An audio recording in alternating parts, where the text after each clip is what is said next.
This is What's Spawn What Ifs here. This is going to be part 5, I believe, of What If Bell Was a Necromancer.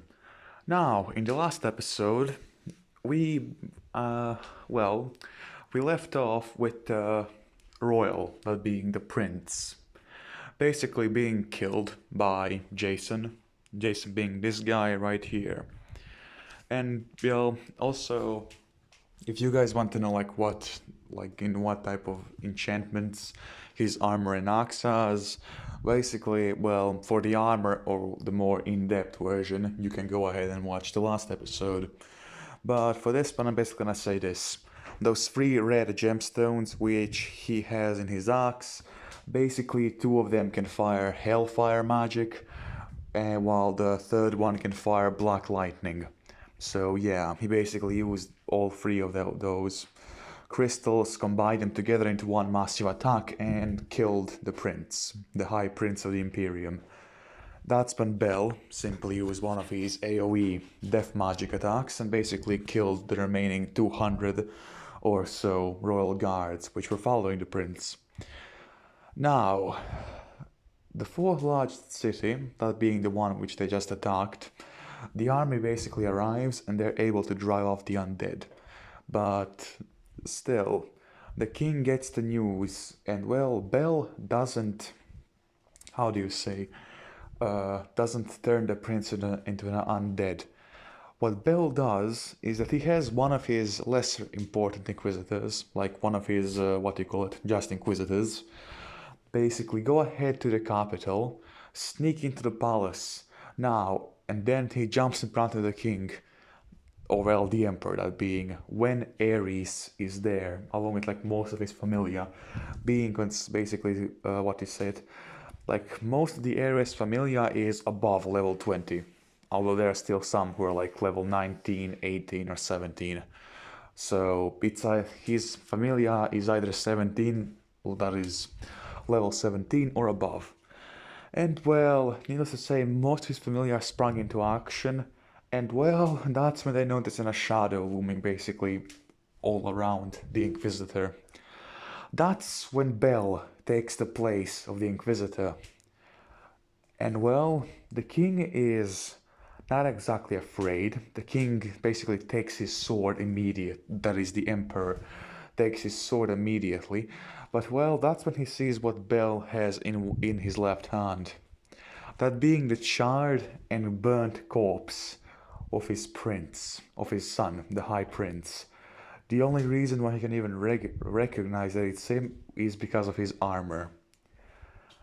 And yeah, basically Bell just throws it onto the ground in front of the entire royal court and several minor gods and Ares. Yeah, needless to say, all of the familia of the gods which are present there immediately go ahead and try and attack Bell. But before they can do anything meaningful, Bell simply uses his dark magic to create a burst of unholy energy and, well, let's say also black lightning. So all of them get swung back, but the most powerful ones, that being level 24 and level 25, they're able to use their swords and shields to basically repel the attack as best they can. And when all of them finally get back up from the shock, they see that Bell is no longer there. Because keep in mind, Bell can probably take on all of them, although he's probably going to die in that, because for him taking on 50 or so, level 23 or higher adventurers, yeah, that's a bit of a hassle for him. But, well, needless to say, the entirety of the royal court just sees what Bell has done, throwing the charred corpse of the High Prince to the ground. So, needless to say, the Emperor, the father of the prince, he goes there and basically picks up his body and asks basically his retainers to prepare a proper burial for him, and also to imbue him with holy magic. And at this point, the word about how Bell attacked the 4th largest city, I think I said that it was called Orion or something like that, I believe. sorry guys, like I sort of forgot the name of the place, but it's basically like the market, the largest trade hub in the entirety of the empire, yeah. And well, basically they hear that Bel basically, how do you say it, raised the dead from the graves and all the chambers and the tombs. So yeah, they went ahead and started putting basically holy barriers along every single one of the graveyards in the capital and also most of the largest cities. And then, well, let's say that was enough. Now we cut off to somewhere else. We cut off to oh crap, sorry guys. Okay, I'm sorry about the pause there, guys. Although you probably won't be able to see it. So I believe that I left off with saying that we are going to basically leave Bell to his own devices. And well, we're going to go ahead and meet with this guy right here. If any of you guys are wondering who this is, well, this is Axel. He's going to be a guy who's going to be replacing Bell as, well, not the main character, like in the anime that is. So, let's see. Basically, now I gotta come up with a backstory for him. So, instead of coming from a peasant family, like Bell, let's say that he comes from a family of mercenaries. And let's say that his father was a well-known... actually, no. His father was a well-known, basically, sellsword and a master swordsman for hire, while his mother was a beast tamer. Or, well, actually, yeah, a beast tamer. So, and let's see, his mother was level 9 and his father was level 13. So, yeah, when Axel was born, well, his level was level 6. Something in a rather high level for a newborn to have. And well, basically for the first couple of years of his life goes pretty normally, except when he accidentally stumbles upon, basically goes into the woods alone when he was like 4 years old, and then gets attacked by a couple of, well, let's see, actually no, his mother and his father, along with a group of their other basically mercenaries, goes ahead and is currently traveling with a caravan that is like 3 carts, which are just providing protection for like several families who are going to one of the cities, and they're protecting them from monsters and all that crap. So let's say that in the ensuing attack, they get attacked by like 20 or so bandits, with all of them being basically level 7 or higher. So yeah, and well, Axel's mother, she is a beast tamer, so that means this. She has a lion, that being a magical lion, which can basically, how do you say it? The lion can harden its skin into basically gold and can also shoot out yellow lightning from like his mane. I think that's how you say mane, from like, you know, like the fur around the neck which lions have. I think that's called a mane in English, although sorry if I'm wrong. So basically, she has that lion, and then she also has what should be a good one? Ah, right.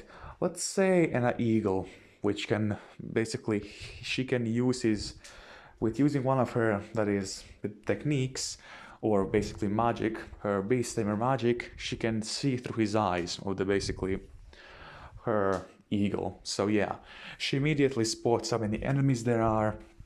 She tells that to the rest of the mercenaries, and well, that's when they begin to battle. Although, as all that was going on, let's say that Axel, basically, at this point, I think that he was 3 years old. Let's put it to 5 years old. That sounds good. And well, basically, he sees that several of the bandits have actually been able to punch through there. And well, Axel accidentally uses his Athenial magic, that being his first affinity for magic. And I'm going to say that that's, yeah, let's say sound magic. That is, no, not sound magic, but gravity magic. So yeah, he basically screams, and then the entire side of the hill, which they were currently on, basically starts falling. The three bandits which were there basically fall, but sadly so does Axel, with his mother and father basically looking petrified.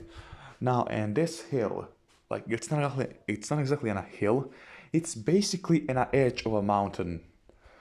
And well, Axel falls down into a river, along with the three corpses of the basically bandits.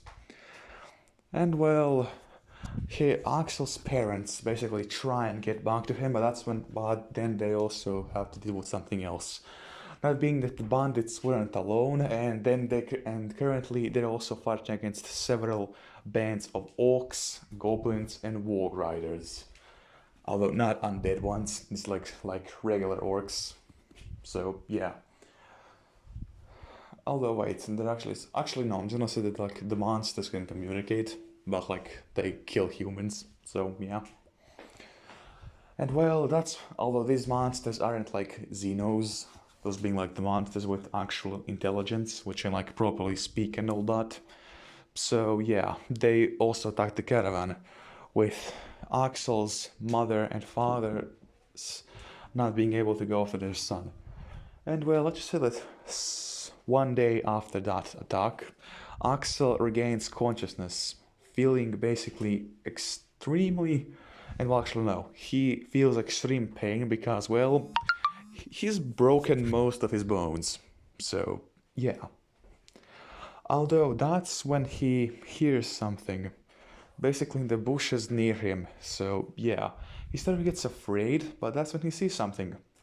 He sees a baby dragon. Basically, the dragon having pure black scales and also purple eyes. And well, also, let's see. Also, guys, keep in mind that this is all like actually, this is going to be like 13 years before like the events that just happened, with like Belle currently, basically, how do you say it? Killing the prince. So this is like 13 years before that, just so you guys know. And well, now where did I left off? Oh right, so he sees like the baby dragon. The baby dragon actually starts to like make weird noises, like a bit of growls, until he basically notices how hurt Axel is. And well, that's when he simply, like, how do you say it? He just like goes around him, and even though like this isn't a baby dragon, like probably a couple of weeks old, but it's still, how do you say, yeah, so the baby dragon is basically the size of a tree. So, yeah. That being from his tail to his head, he's long as a tree. And well, that's mainly because of what type of a dragon he is. He's an alpha dragon, thus being like the most powerful ones. Dragons basically have their own like hierarchies.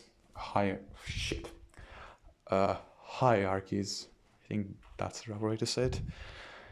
So basically, yeah, the alpha dragons, they're like born out of every 10,000 dragons, one of them is born.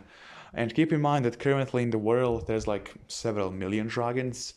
So yeah, alpha dragons aren't exactly that rare. But the type of species he is extremely rare. As I said, he has pure black scales and purple eyes, with like what they call it, like red irises. I think that's how it's called in English, like the middle of the eye, the iris. So yeah, with his irises basically being red. So yeah. And well, he just goes there and like lays next to Axel, with Axel actually starting to pet him. And well, the basically species of dragons which he is well, a chaos shadow dragon. Although not completely, because he's a hybrid of two different dragons.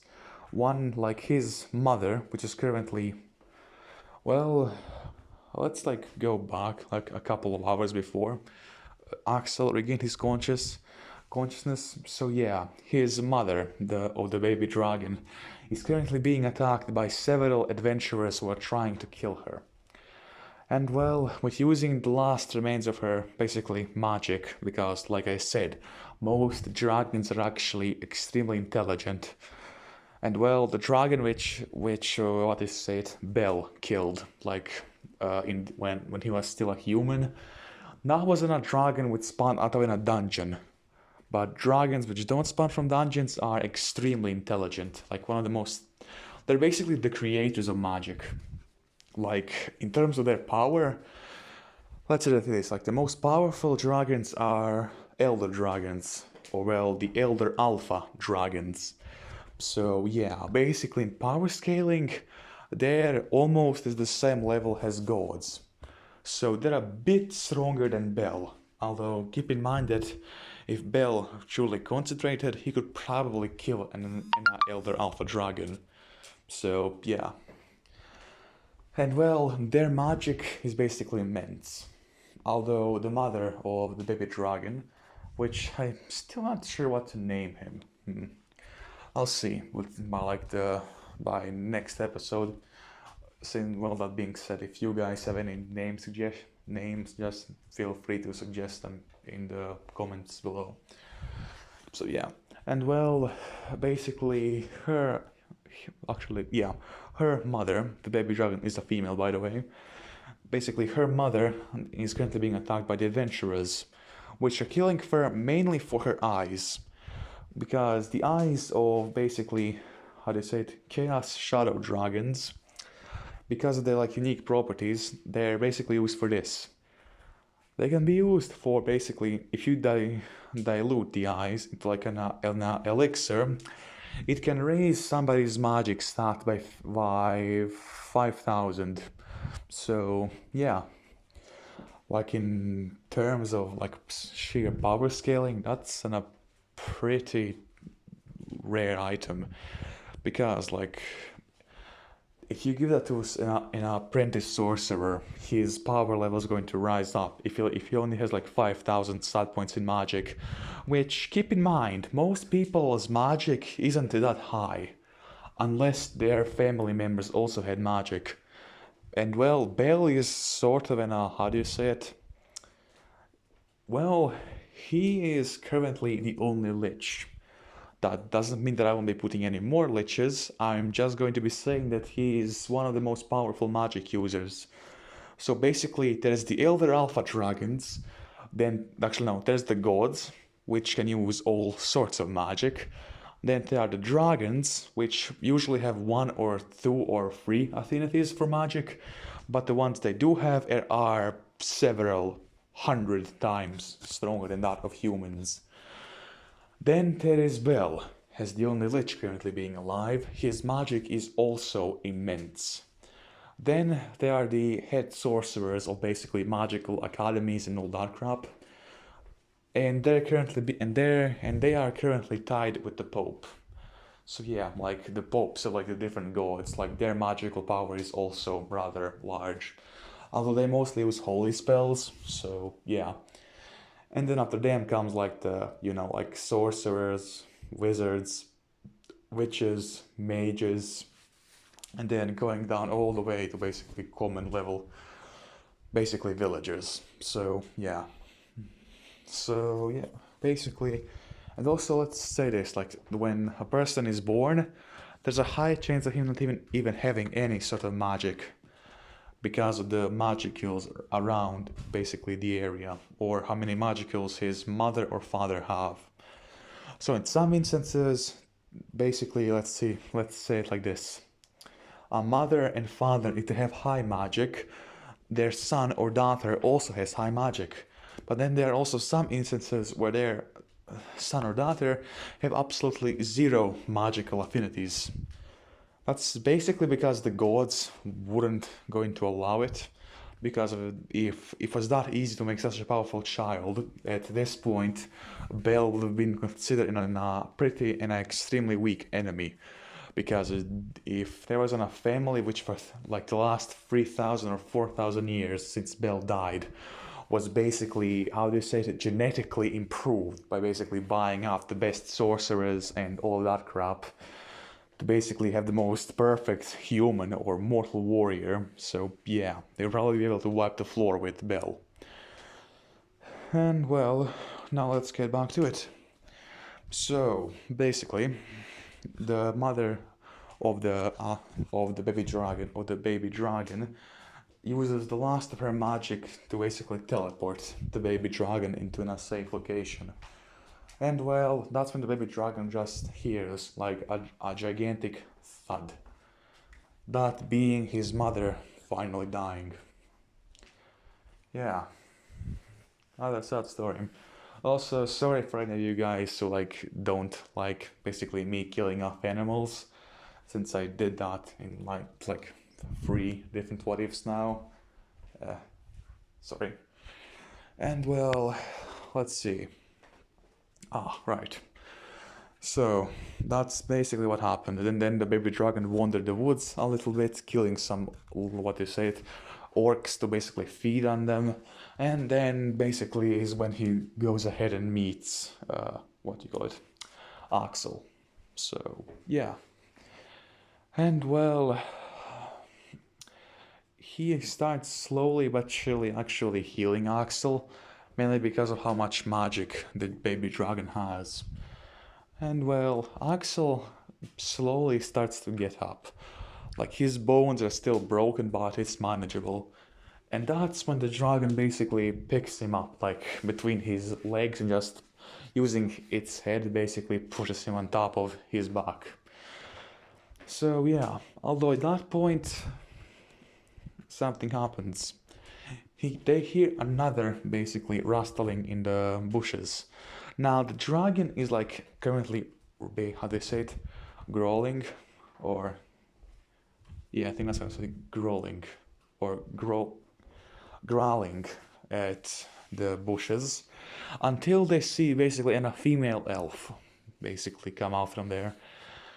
And well, she simply says hello to them, also speaking in dragon tongue, which the dragon can understand but can't speak it, because, yeah, it's too young.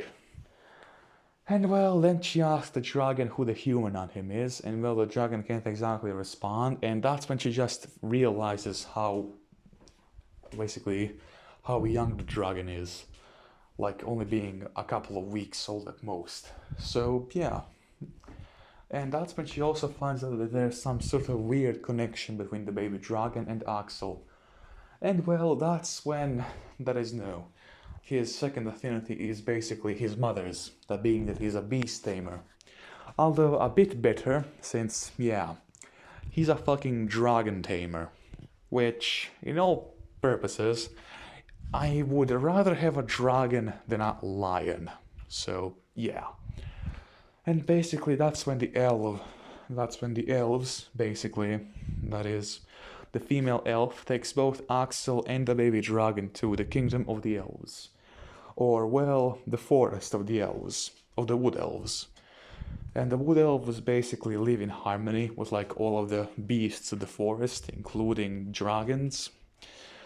And well, Axel is basically then for like the next couple of years with his parents swearing, but then let's say that one of the elves basically has the capability to use, how do you say it, sound magic. So like she makes an orb through like which his parents can see him, and Axel can also see his parents. And well, that's when they basically start speaking to each other, with Axel saying that currently he will not be able to come back, since he's currently training with the elves. With his father being a bit disappointed, since like he's a sword master, he could have taught him a thing or two, but he's being taught by elves. And well, every single one of the elven soldiers is a sword master, because most of them are like 300 to 500 years old. So yeah. And well, basically Axel then starts learning basically elven sword fighting skills, their stances. He also, and that's basically what's going to be happening for the next couple of years. And well, he also meets the elven princess of the wood elves, with her also being a beast tamer. Actually no, she's how do you call it? She is crap. She has summoning magic. So, alright, she's basically a druid. and her summoning magic can basically summon ants and dryads. Dryads basically being walking, living trees, and ants being the bigger or larger versions of the dryads. So yeah, and basically both of them are like, well, both of them sort of fall in love. Since at this point, like both of them are currently like 11 years, that is no, both of them are currently 12 years old. So yeah, the king of the wood elves is basically like one of those overprotective fathers. So he's like, my daughter has a crush. It's time to crush her crush. But that's when he notices that like it's because if you actually I didn't say who was the elven lady which like saved, or the elven woman which saved Belle. That is Axel and the baby dragon. Yeah, she was their high sorceress. So yeah, her magic level is almost on par with Belle. Yeah. Or at least Bell at that current year, which is like 3 years before he was able to, go ahead and kill the crown prince. And well, let's just say that after some more years being there, Axel learns several elven magic types, being like elven water, fire, lightning, and also earth magic. So basically the three main elements, although the only one he currently doesn't know is air. Although even though he can't control air, he can control gravity, which is like 2 times as useful. And well, let's see, what now? Right. So Axel basically, along with the elven princess, returns back to his family, which are currently, surprise, surprise, in Orario. So yeah. Actually, no. Let's say that they are still there. And now that's basically going to be it for Axel in this episode, or maybe not. So basically, we're going to be going back to Bell. Yeah. Him. What was he currently? That is no. Basically, to when he threw the body of the crown prince on the floor, and the emperor asked his soldiers and basically attendants to start making a proper burial, and to also put basically holy sigils and holy artifacts at all graveyards. So Bell starts thinking of a proper strategy, and that's when he remembers the 100,000 troops of the First Royal Army, which were sent to the fourth largest city. And well, he gains an idea. Basically, for the next, and well, the army is like still stationed there for like the next, let's say 3 months, basically rebuilding the city. And in those 3 months, Bell has gathered up in an army of 200,000 zombies, 300,000, that is not, crap, that's a bit too much. Let's say that he has an army of, basically 57,000 zombies, 65,000 skeletons, 22,000 basically skeleton knights, and then a further 12,500 skeleton guard. And also, if you guys are wondering how they look like, so basically the skeleton regular troops are like this, and well, the skeleton guard, that is the grave guard, they're basically this. So yeah, although this is like them having the heavy weapons and all that crap, so yeah. And well, let's just say that, let's see, Jason and Rex, and along with Michael and his apprentice, basically helped him out with that. And then basically he puts his plan into motion. He attacks first with the zombies, the trading hub of the entirety of the empire. And keep in mind, they weren't expecting him to attack again, because they thought that like that was his army, like an army of 70,000, basically combining undead and skeletons. Oh, little did I know, because now his army is basically over 100,000 strong. And keep in mind that, like, the army which the royals sent, it has a lot of men-at-arms and archers. But, yeah, that's pretty much it. Most of the royal knights were killed by Bel when they, like, went ahead and protected the prince. Or, well, got slaughtered by, like, trying to protect the dead prince. So, yeah. Basically, although they have like more moderate trained troops, since like most of Bel's troops are like the only good ones are like the 57,000 skeletons, or no, the 62,000 skeletons, and well, then he has 57,000 zombies, which are like basically undead, which can like walk. They're basically arrow sponges. So yeah, he goes to the city and well attacks it. So this is basically it. I will just like imagine that like this is one of the sides which is currently being attacked. So yeah, the undead zombies basically start climbing up the walls with that is known. The first, in an early morning in the midst, the first thing which the guardsmen, well the patrol guards hear is a whoosh. And after that, an explosion happens right where they are.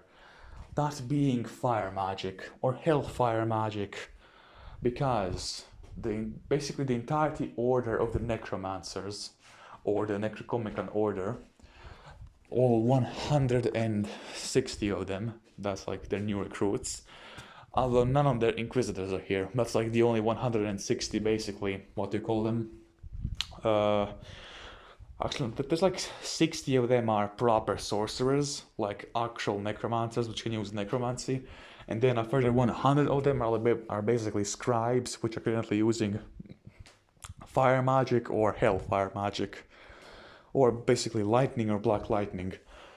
So yeah, the walls start to get basically shut down. At this point, the governor of the city basically tells for all of his troops to gather at the walls.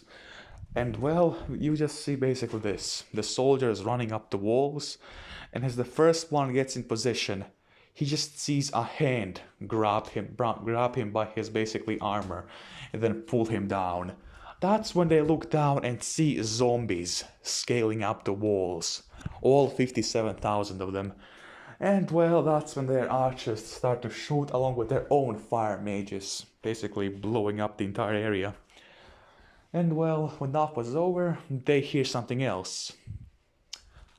A whooshing sound. Then out of nowhere, basically Bel's new death magic spell, which she learned, is basically, it's called like this. The Cry of the Banshee. That basically sends undead spirits, or dead spirits, flying towards the enemy. And when they basically land in a group of them, they become possessed. So yeah, although the possessed soldiers also fight against the undead, but they basically fight against everyone. But well, when that happens, the walls basically fall rather shortly, since the zombies coming upon the men at arms, and then also like a couple thousand of their own soldiers basically being what do you say it? Possessed by basically the souls of the angry dead. And at that point, keep in mind, this is only the zombies. The skeletons, the skeleton knights, and the grave guard didn't even have to join in the fight yet. And well, as that was simply going on, the governor basically says for all of his knights to start holding the inner wall. So like the entire city has like 3 sets of walls. The outer wall, which was the shortest one, being only 5 meters high. The basically the middle wall, or the inner wall, being this one a lot larger, being at 17 meters tall, along with basically 25-meter long towers with all of them having tributaries on them. So yeah, the trebuchets begin to fire along with most of the other mages. And keep in mind that basically their army lost about, I would say, 18,000 soldiers, that being the human army, while Bell's army did lose quite a bit more, that being 31,000 zombies. But still, Bell cares little for the zombies, and he literally gets all of them back, like even elite zombies, by simply rising up the dead or the dead men at arms. So yeah, that doesn't go exactly as planned. And well, that's when Bell, now using all his skeletons also, and those being these guys, which are basically the regular skeleton soldiers. So they do have armor, and there's also a couple of men at arms in there. So yeah, they basically attack the currently shield wall. Oh well, these guys right here. I know I'm still using this picture again, but like just imagine like all of the knights and men at arms making a shield wall several layers thick. So yeah, with them basically having halberdiers and spears and basically stopping the skeletons and the zombies. And they think that that's going pretty good until something else happens. They hear more of the crying sounds, which basically the priests immediately, that is like now the priests and the high priests also come out. They start using divine blessings to get rid of the banshees, but that's when they realize something. Those aren't the banshees. The priests now get hit by trebuchets, which the undead had made.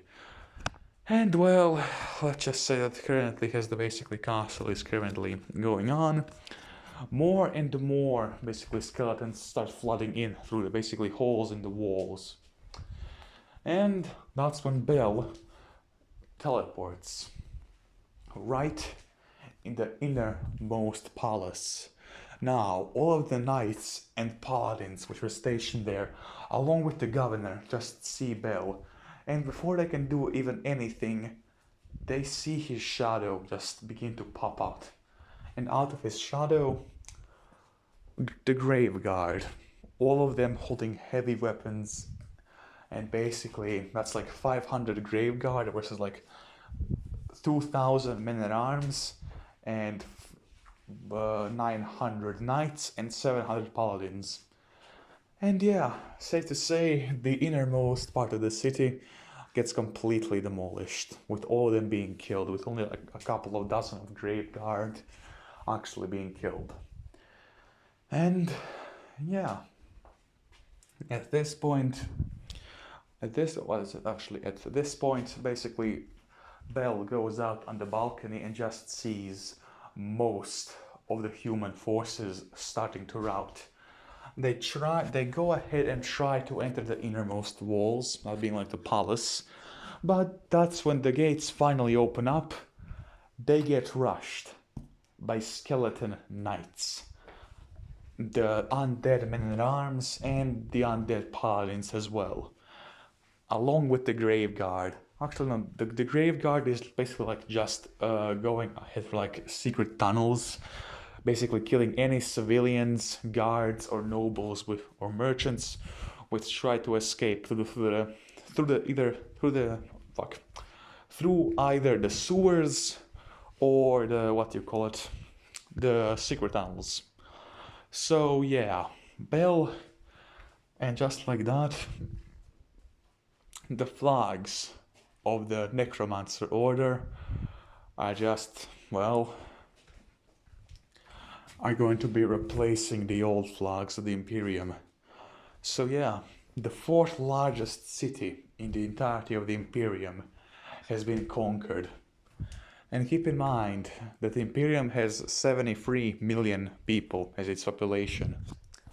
1.2 million of them have currently become the undead. That being that entire city has basically become just that.